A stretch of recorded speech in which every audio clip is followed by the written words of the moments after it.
જાનું હા જમવાનું બની ગયું? હાઉ શું બનાવ્યું? ભીંડાનું શાક રોટલી.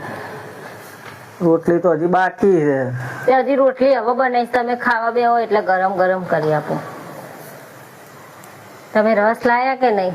હવ લઈને આવ્યો. લઈને આવ્યા ને? બસ હવે ખાવા બેસી જાઓ, હું રોટલી કરી આપું તમને. બહુ નહીં લાવ્યો, તમારા ખાય તારણ જીયાને ને કુશલના ખાય એટલો ત્યારે, કેમ કે મને નહીં ભાવતો શું નહીં ભાવતો? કેરીનો રસ. ભાવો જ જોઈએ. મને એવું બધું નહીં ભાવતું. થોડું ખાવાનું. ચાખીશ 2 ચમચી, તમારું મોન રાખીશ, બીજું શું. ઓહો સારું બનાવો ફટાફટ, ચલો તો ભૂખ લાગી છે. તમે બે જોડે હું ફટાફટ રોટલી કરી આપું. શાક તો થઈ ગયું, હવે ઉતારી દો. હજી થોડું ચડવા દો, બે યાર થોડી વાર થઈ.